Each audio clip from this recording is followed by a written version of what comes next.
24 जून 2026 को दक्षिण अमेरिका का एक देश वेनेजुएला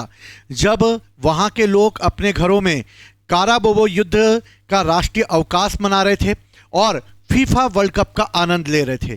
तभी शाम को 6:04 पर वेनेजुएला की धरती हिलने लगी और इस तरह 7.2 रिएक्टर स्केल का एक जोरदार भूकंप वेनेजुएला में आया। लेकिन ये एक बार नहीं बल्कि दोबारा वापस आया और 38 सेकंड पर वापस से 7.5 रिएक्टर का एक और जोरदार झटका वेनेजुएला में उत्पन्न हुआ, जिसकी वजह से उसका तटीय शहर ला गुएरा और राजधानी कराकस पर बहुत ज़्यादा जन और माल की हानि हुई। कई बिल्डिंगें गिर गईं, होटल तबाह हो गए और इस तरीके से वहां का एयरपोर्ट की छत भी आकर नीचे गिर गई।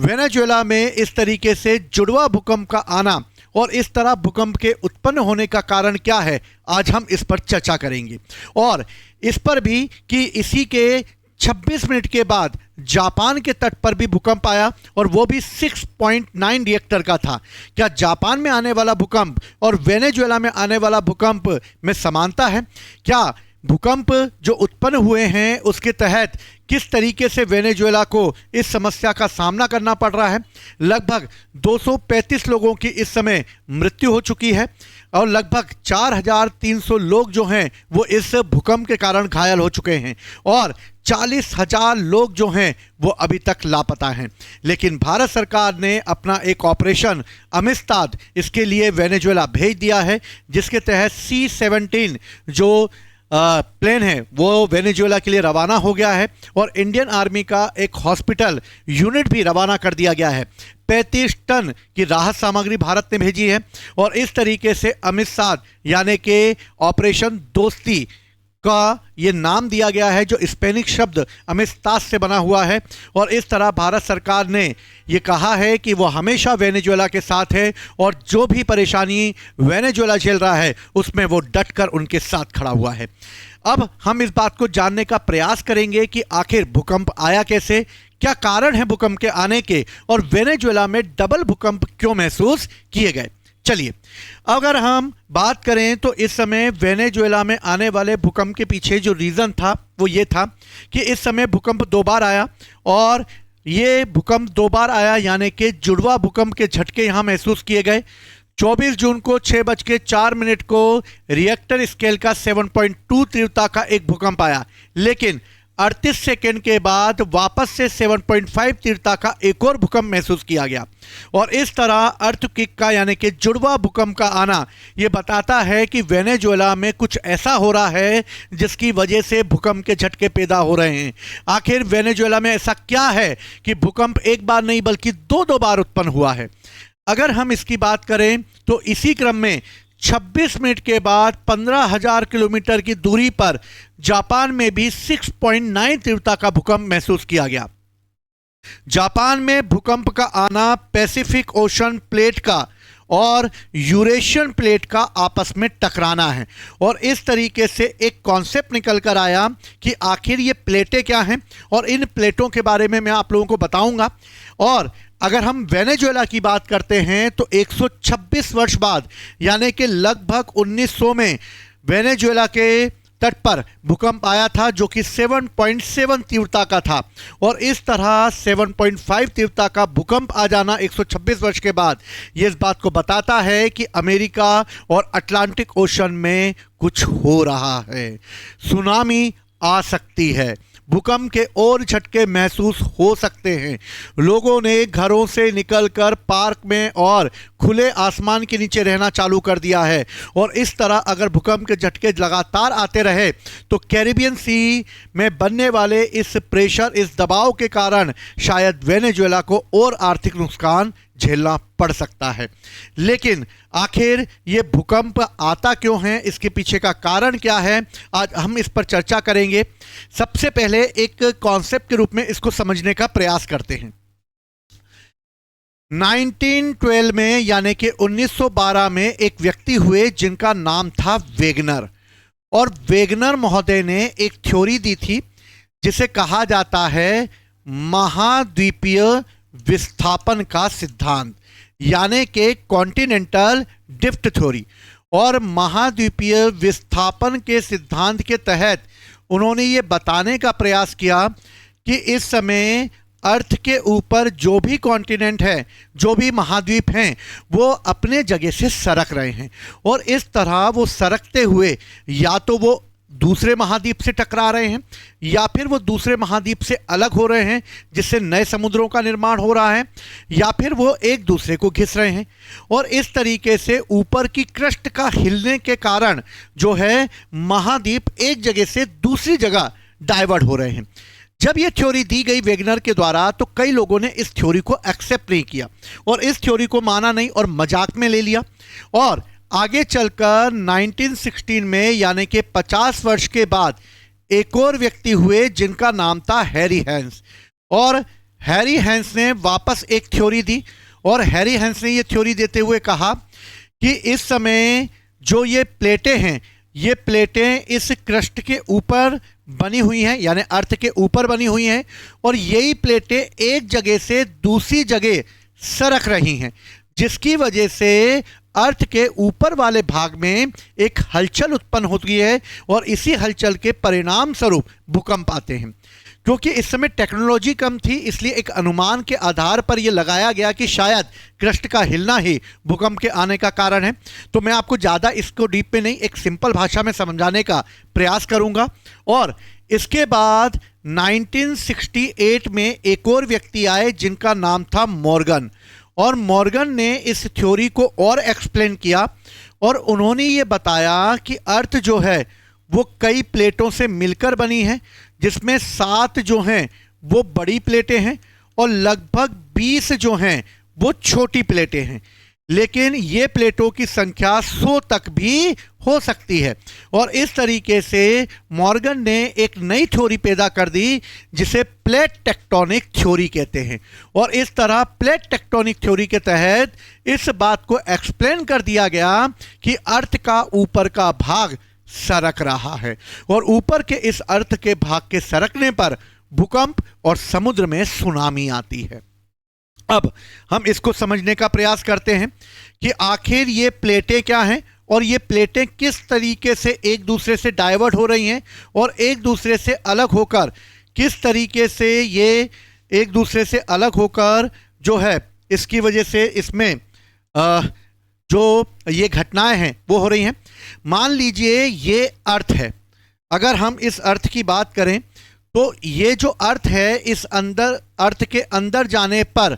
टेम्परेचर क्या होगा। अगर हम अर्थ के अंदर जाएंगे तो टेम्परेचर बहुत तेज़ी से बढ़ेगा और टेम्परेचर इतनी तेज़ी से बढ़ेगा कि अर्थ के अंदर का जो ये भाग है ये लिक्विड फॉर्म में आ जाएगा और अगर ये लिक्विड फॉर्म में आ जाएगा तो टेम्परेचर अर्थ के कोर में जाने पर 6000 डिग्री सेंटीग्रेड तक बढ़ जाता है और इतनी डिग्री सेंटीग्रेड पर कोई भी चीज़ ठोस रूप में नहीं रह सकती, यानी कि वो लिक्विड फॉर्म में आ जाएगी। यानी अर्थ अंदर से खोखली है और अंदर से यहाँ पर अर्थ जो है वो एक सेमी लिक्विड फॉर्म में तब्दील हो गई है और अर्थ के अंदर का जो ये फॉर्म है ये पूरी तरीके से गल चुका है, लिक्विड फॉर्म में आ चुका है। और इस तरीके से यहाँ पर जो ये लिक्विड फॉर्म है इसको कहते हैं मैग्मा। अब ये मैग्मा 6000 डिग्री सेंटीग्रेड पे तप रहा है, यानी कि एक प्रेशर कुकर की तरह इसका टेम्परेचर बहुत बढ़ता जा रहा है।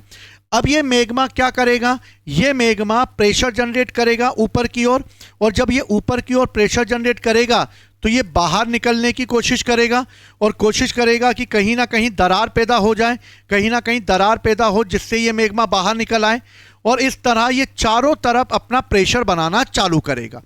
जब ये चारों तरफ अपना प्रेशर बनाना चालू करेगा तो अर्थ जो है, इस अर्थ का ऊपर वाला भाग जो है वो मुख्य रूप से देखा जाए तो इस समय अर्थ का ऊपर वाला भाग जो है वो चेंज हो रहा है और इस तरह अर्थ के ऊपर वाले भाग में जो इसका ये वाला भाग जो है वो ऊपर वाला भाग जो है वो प्रॉपर तरीके से एक प्रकार से 100 किलोमीटर के दायरे में जो ये है इसे कहते हैं भूप्रपटी और इसे ही कहते हैं क्रस्ट। यानी कि इस भाग पर ये प्रेशर जनरेट कर रहा है, यानी अर्थ के ऊपरी वाली परत पर ये प्रेशर जनरेट कर रहा है, और इस प्रेशर के जनरेट करने की वजह से ये कई जगह से टूट गया है और कई जगह से इसमें दरारें पैदा हो गई हैं। और जब इसमें कई जगह से दरारें पैदा हो गई हैं तो ऐसे इस पर कई छोटी बड़ी प्लेटों का निर्माण हो रहा है, और छोटी बड़ी प्लेटों का निर्माण होने की वजह से अर्थ के इस ऊपर वाले भाग में 7 बड़ी बड़ी प्लेटें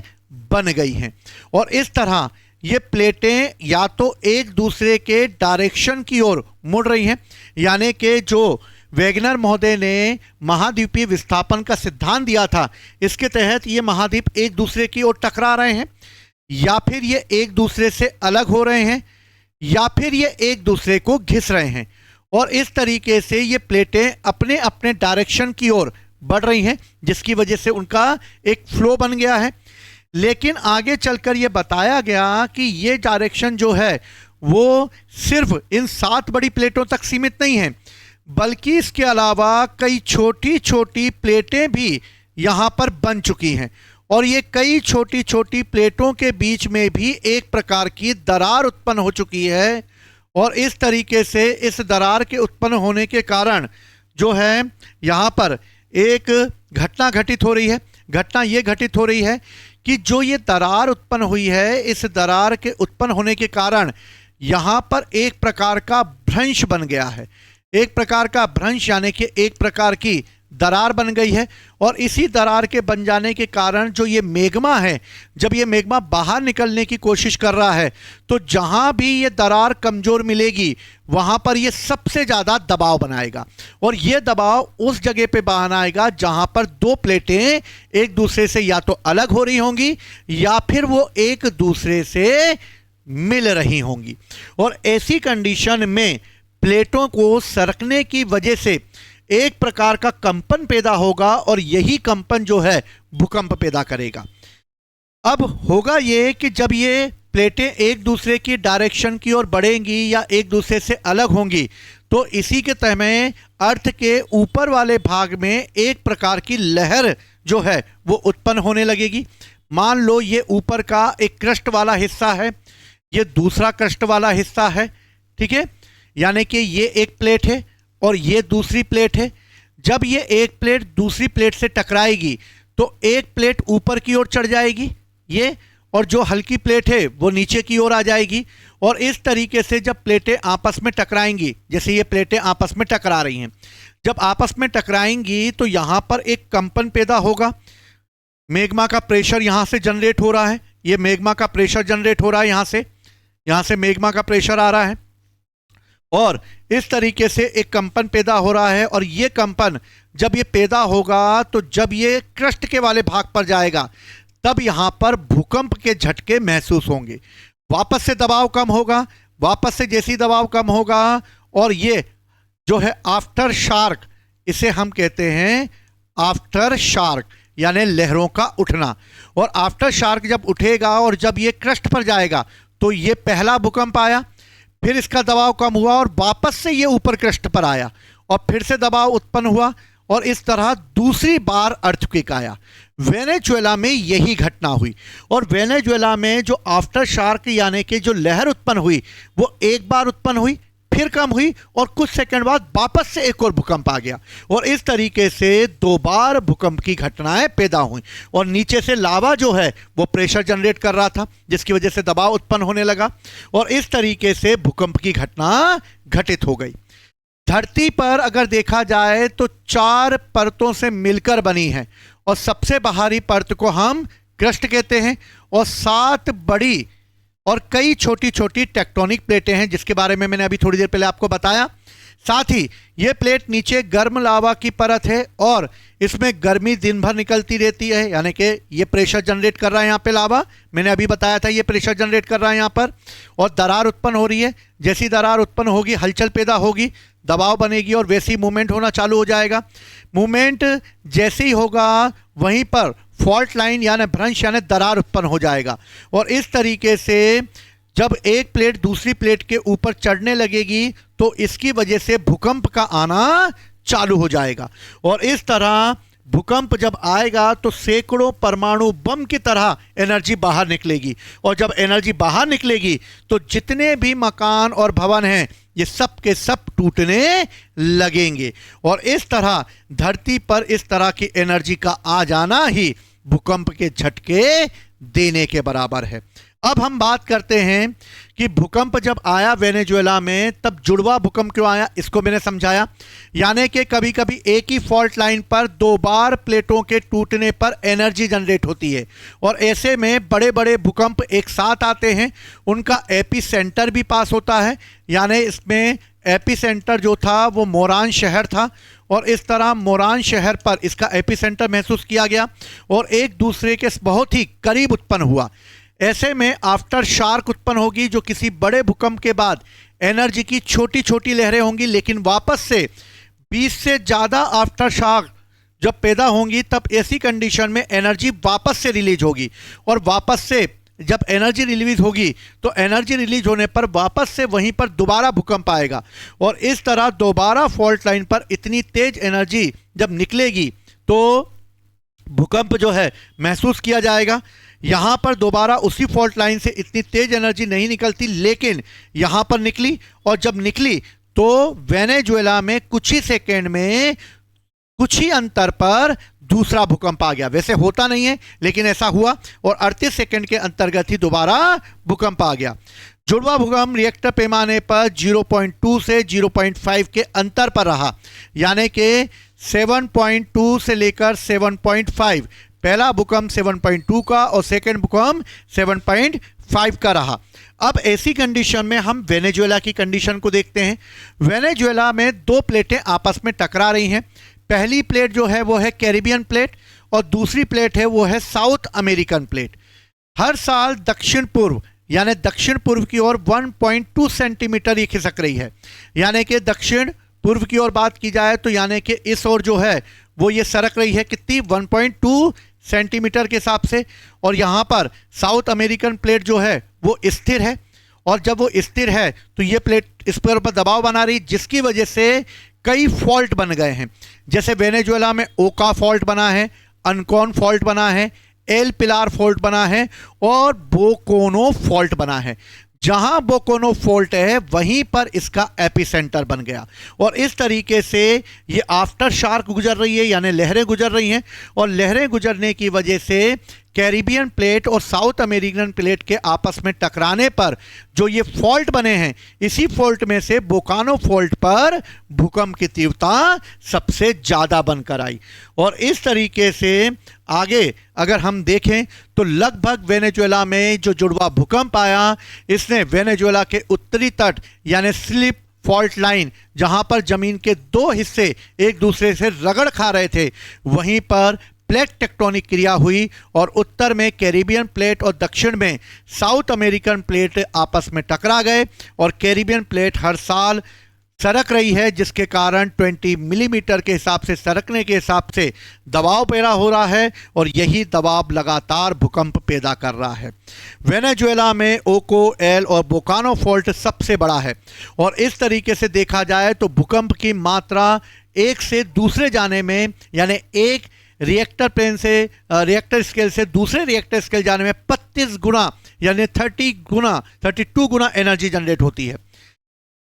पहली बात, रिएक्टर पर जब महसूस किया जाता है तो महसूस नहीं होता, सिर्फ मशीनें दर्ज करती हैं।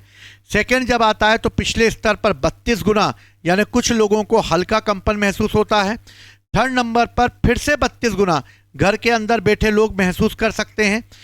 चौथे पैर आएगा तो फिर 32 गुना, लेकिन खिड़कियां बर्तन हिलने लगेंगे। ऐसा दिल्ली में अधिकांशतः रिएक्टर पैमाने पर 3 और 4 के बीच में आता है, जब बर्तन ये हिलने लगते हैं। जब 5 रिएक्टर का आता है तो कमज़ोर दीवारों में दरारें पड़ जाती हैं, और जब 6 का आता है तो इमारतों को नुकसान होता है। 7 का आता है जो कि अभी वेनेजुएला में आया, भारी तबाही मचा के ले गया, और 8 नंबर पर शहरों में बड़ी तबाही हुई, पुल सड़कें टूट गईं, और इस समय नाइन्थ का अगर आ जाए तो सैकड़ों किलोमीटर तक सिर्फ विनाश होगा। समुद्र ऊपर उठेगा और महाद्वीपों के तटीय क्षेत्र के अंदर घुस जाएगा और इस तरह पानी का अंदर घुस जाना सुनामी का आ जाना है। और इस तरह 10 यानी 32 गुना होने पर इतिहास में अभी तक इस तरह का रिएक्टर स्केल का नहीं आया। अगर आ गया तो धरती पर प्रलय आ जाएगा। एक बार ऐसा हुआ है जब जुरासिक पीरियड में जब एक एस्टेरॉयड अर्थ से टकराया था, तब भारत में ऐसे कई मतलब वर्ल्ड में ऐसे कई 10 रिएक्टर के ऐसे परमाणु बम जैसे भूकंप आए थे जिसने पूरे अर्थ को अनबैलेंस कर दिया था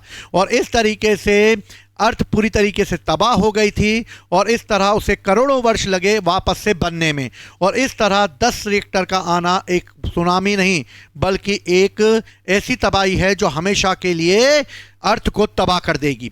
भूकंप में 235 लोगों की अभी तक मौत हो गई है, 4300 से लोग घायल हो गए हैं और 1821 के काराबोरो युद्ध का राष्ट्रीय अवकाश और वर्ल्ड कप मैच देखने वाले लोग जब घर में थे तभी भूकंप आ गया और 40,000 लोग लापता हो गए। और इस तरह लगभग 9.5 लाख करोड़ रुपए का नुकसान वेनेजुएला को हो गया है और वहां के राष्ट्रपति डेल्सी रॉड्रिग्स ने वहां पर आपातकाल लगा दिया है। यानी कि भारत जो है इस समय अगर देखें तो इस समय रिएक्टर पैमाने पर ये बहुत ही बड़ा भूकंप था और इस भूकंप ने इतनी तबाही मचा दी कि जिसकी वजह से जो है तबाही मचा दी जिसकी वजह से पूरे वेनेजुएला का कराकस शहर, ला गुएरा का तटीय क्षेत्र और एयरपोर्ट जो है वो तबाह हो गए। दूसरी तरफ भारत सरकार ने भी वेनेजुएला को राहत सामग्री भेजने के लिए अपना एक ऑपरेशन अमिस्ताद चलाया है। अमिस्ताद स्पेनिश शब्द है जिसका मतलब होता है दोस्ती और वेनेजुएला से अपनी दोस्ती बताते हुए, मित्रता का अटूट संबंध बताते हुए जो है भारत सरकार ने C-17 विमान भेजे हैं और इस तहत भारतीय सेना का फील्ड हॉस्पिटल यूनिट भेजा गया है। 35 टन से ज़्यादा राहत सामग्री भेजी है और विदेश मंत्री एस जयशंकर ने कहा है कि वेनेजुएला के साथ भारत खड़ा हुआ है, उसके राहत बचाव के साथ खड़ा हुआ है और जब भी वेनेजुएला पर अगर ऐसा संकट है तो भारत सरकार हर संभव उसकी मदद करेगा। और इस तरह भारत ने यह बता दिया कि पूरा विश्व एक अटूट मित्रता में बंधा हुआ है और एक देश पर आने वाली आपत्ति पर सभी मुल्क, सभी देश खड़े हो जाएंगे और जितना हो सकता है उसकी मदद करेंगे। इसी के साथ मैं सुमित मंगल, उड़ान एकेडमी, इंदुपुरी, भोपाल से जय हिंद, जय भारत।